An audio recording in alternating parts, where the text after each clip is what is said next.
The Oklahoma City Thunder this year have had one of the best defenses in NBA history, where per 100 possessions, they've been consistently holding teams well below 110 points per game. But in their last two matchups against the Lakers, they gave up 126 and 120 in both of those games, and they simply had no good answers for Luka Doncic. Now, the first major issue that OKC had is they literally don't have anybody who can match up with Luka one-on-one. Some of the best perimeter defenders in the league, like Alex Caruso, Jalen Williams, and Cason Wallace, are just simply not in Luka's weight class when guarding him in open space, where Luka can just lower his shoulder and drive through contact to get into the paint. We'll see Caruso here picking him up at half court, and Luka from this spot isn't going to do anything super advanced off the dribble. He's just going to lower the inside shoulder and drive through that contact to bump his way into the paint. And like we've seen many times, if Luka gets the defense on his hip, it's pretty much a death sentence, because from here he simply has too much strength, pace, and skill to deal with.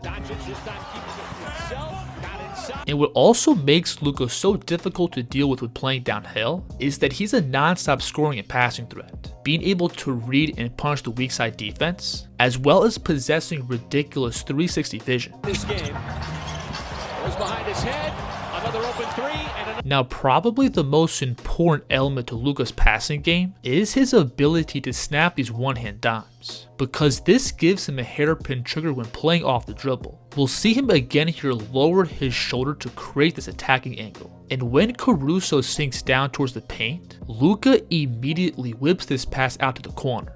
And then even if OKC's defense is able to stay in front or send extra help, Luka also has great touch with these in-between push shots. The Thunder here initially play good defense, where Wallace is staying heavy on his hip, plus they have three defenders waiting on Luka in the paint. But Doncic has the control to slam the brakes and rise up for a short 10-foot push shot. And in general, it may be a win for the defense to push him out into long twos, but these are looks that Doncic can hit at a pretty efficient. Now, along with Luka's strength and control as a driver, he also has a really sticky handle, being able to stop and start, and string together different dribble combinations to create scoring windows. Watch him here play with the ball back and forth, to then drift out to his left, which gets Cason Wallace's stance to open up, setting up this between and blow by back to his right. He's going to hit a similar move here, where Doncic is going to again drift out to his left, getting the defense to expose their top foot. And then in the paint, watch him decelerate and hit this tough left-right euro through contact.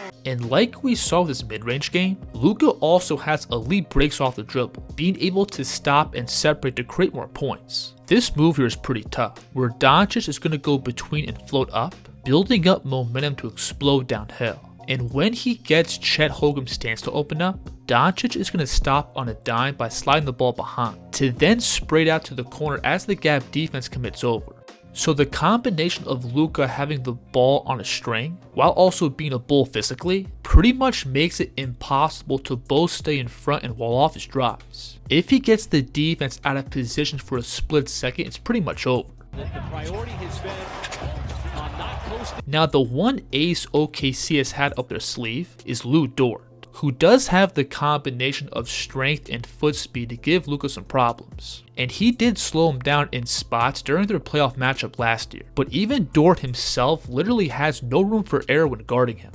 First, even though Dort has the strength to hold his ground, he still can't afford to open up his stance and give Luka any angles. Because again, once he gets you on his hip, there's pretty much no way to get him off his driving line. And that's also the case when Lou is defending him in pick and roll, where he's automatically put at a disadvantage when trying to fight through these screens. We'll see him here stepping up and pressuring the ball at half court, and because the screen is being set out 30 feet from the basket, Dort initially tries to cheat under, but notice how Luka is going to stop behind the screen to pull him up, which then gives him the angle to come off to his right. And again, once Lou is on his hip, it's pretty much over. And when Luka's dealing with this matchup, LA will also run some different off-ball screening actions to give him more space off the catch. Look how he's going to receive these two staggered screens before he gets this handoff. And notice how much space he has from Dort as he turns the corner. Now, because Luka does so much damage when he's putting pressure on the rim, the Thunder in response try to sit back and bait him into contested jumpers, which on paper isn't really a terrible idea. So far for the Lakers, Luka is shooting 34% on his pull-up threes, and that number was actually lower to start the season with the Mavs. And in theory, Luka being pushed out into jumpers is the lesser of two evils compared to him getting into the lane and killing you with his paint scoring and passing. But over this 2-game stretch, Doncic shot over 44% from 3, and many of these looks were really difficult. First, most of Luka's shots came from him punishing OKC's guards for going under his screens, and some of these shots were really deep. Look how this screen is being set at the logo, and when Caruso tries to sneak under, Doncic is just going to take one dribble and rise up for a bomb. And then if the Thunder decided to switch these screens, Luka would then get to his size up and step back. And it's typically easier for him to create space against slower footed bigs, because they're already sagged back respecting that blow-by threat. We'll see Luka here transfer the ball through and skate his feet up. And notice how that pushes iHeart below the 3, giving Luka the breathing room to flow into a step back. Turnaround as Doncic hunting for his shot and So because Doncic is a mismatch against pretty much every matchup OKC throws at him, the only real option is to double him in pick and roll in isolation. But then again, everything comes back to Luka's passing, and he's always been a master at reading and manipulating the off-ball defense. And then on top of Doncic being able to create advantages, the Lakers also have shooters and athletes all over the court. So if you put 2 on the ball and it gets sprayed out, you're then going to be giving up wide open 3s and dunks.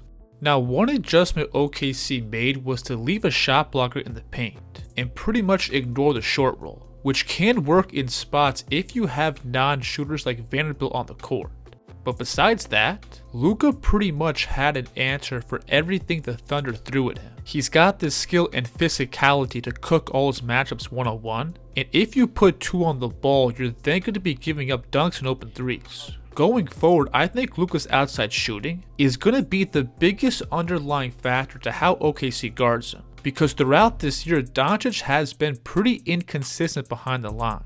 And going forward, I think OKC and other teams are going to take their chances with letting him crank up 10 plus contested 3s per game. But if Luka shoots in the high 30s or low 40s from 3, then there's literally no answer for him. If you enjoyed this video, please like and subscribe. And let me know in the comments who the kids will break down next. The kids here.